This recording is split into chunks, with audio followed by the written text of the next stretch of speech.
Enjoy. I have no beef with Netflix. I just think that Netflix is designed to condition young people. Hey, what's up? So this is pure speculation. Whatever I'm going to be talking about is just what I think. It's my opinion based on observation and based on everything that has been happening within the film industry and the streaming service industry. We're going to be talking about Netflix and how the Trump administration, I hope, will affect Netflix, because we can all agree Netflix has a formula. Netflix has a list. Now, I'm from Kenya. I'm from a third world country, and the one thing that Netflix has been able to do is actually give people who you'll naturally not see somewhere, maybe in Europe, a chance to actually be seen across the world because they have reach. That's something that they do have.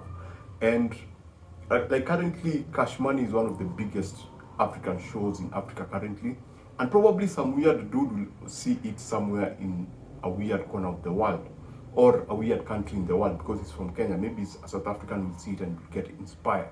They've done a lot for Kenyan actors, Kenyan producers.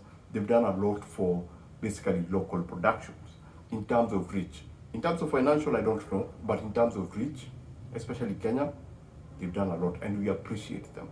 But I'm not going to be hypocritical and say that they are perfect. They're not perfect.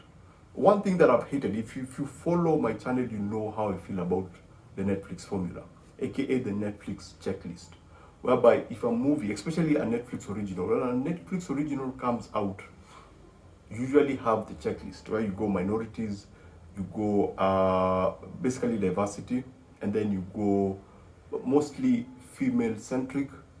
It's for female empowerment. There will be an agenda, there will be LGBTQ whatever, and then it will be a terrible film. One or the other, it will be terrible. And the story will not be good because a lot of attention is paid towards pushing an agenda.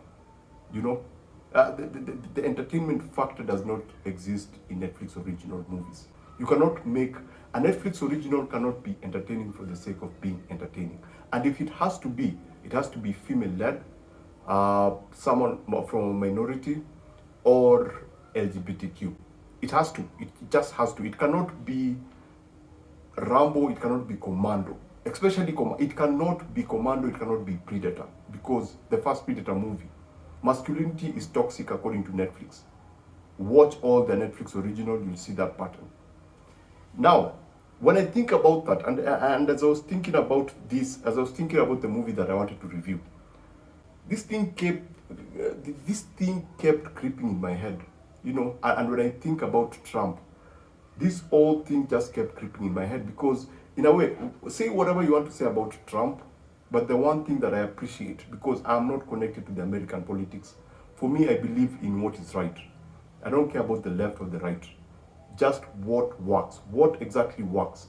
You can do whatever you want. I prefer sitting on the fence. What makes sense? What is common sense?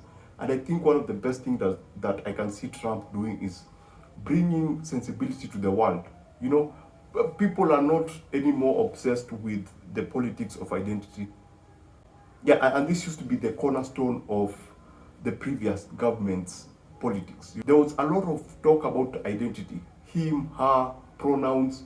There was so much on that, but I was not hearing anything about what exactly Trump is doing. He's asking Americans to be patriotic. He's reminding them to be proud of who they are. He's literally looking out for his own people. You know, there's less of identity politics and more of, you know, we need to make America great again, you know. Now, if you've been around pop culture for the last 10 years, you can see a shift. You can see anything that came out within the last 10 years has been either too woke or too pronoun driven. It was standing with what the government was about. It was just all about identity politics. Sweet Baby Inc. with the games, Netflix with their whatever. Look at what happened to Marvel. And all this doesn't make sense. All of it just suddenly exploded from nowhere. But I don't think that it exploded from nowhere. I think there has to be, and this is pure speculation, there has to be a stronger group like the government that was pulling the strings. By that I mean that they were like, the government is ready to fund your projects. if they align with this particular narrative. It feels like there was something, and this again, I just feel like the government might have compromised the entertainment industry. Why is that important? In order to condition the young upcoming generation.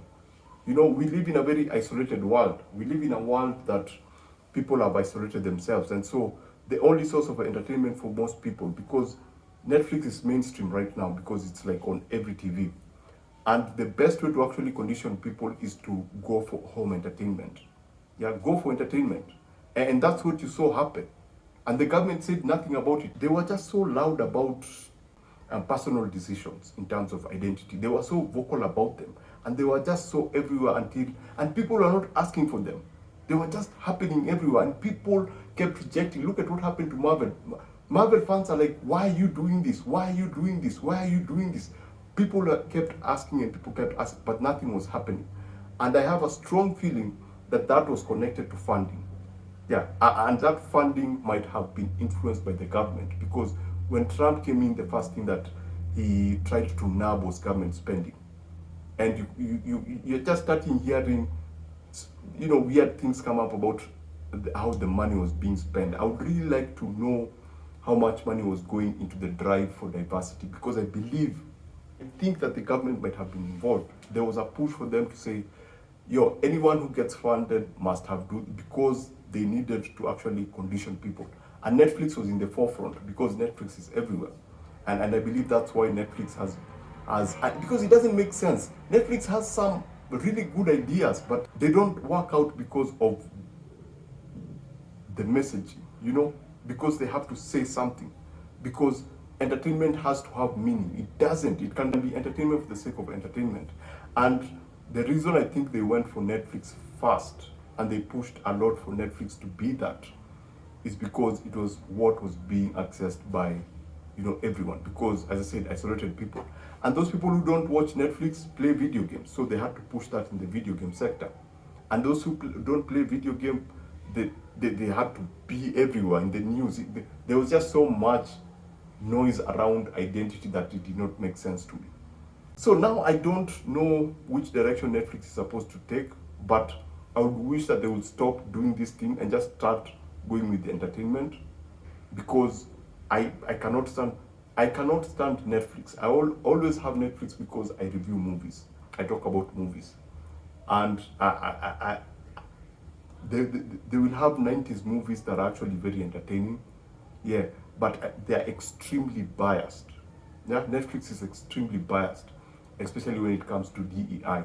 So much so that a lot of their production don't make sense, because it's clear that they are leaning towards one side. Instead of being natural, especially me being an African, I think our content should be curated in such a way that it does not lean any side. Yeah, I need to see a Rambo movie. I need to see the first Rambo movie. I want to see Commando, because even now, the Netflix recommendation in my own whatever, for my own profile is weird. I see all these shows and movies that I do not associate with being always suggested. And I'm like, Netflix, you already know that I prefer 90s movie. I prefer older movies. I don't like this trash that you're creating in the modern world. I prefer watching all the older shows and movies on Netflix, rather than the new stuff that they're creating, which are actually extremely pointless. And they still recommend weird shit to me. And I'm like, yes, I understand Netflix, you have to push an agenda, but please wake up. Yeah, a moment is coming. Just wake up, because people will get tired of this and they will switch it off. Yeah, because YouTube is becoming mainstream. And here's the thing, if YouTube is to hack TV shows and movies, Netflix will be done. Now, while I do understand what Netflix is doing, because you can't assume that only men are going to be watching Netflix or only women are going to watch Netflix, so they try to create everything for everyone. But the messaging is just becoming too much, and I hope they will change, because, as I said, YouTube can take advantage of this and actually knock them out. Anyway, that's it. Remember to always watch what you enjoy. I have no beef with Netflix. I just think that Netflix is designed to condition young people into this narrative that they actually push. So basically that's it. Remember to always also to enjoy and enjoy what you watch. I shall see you on the next one. Adios.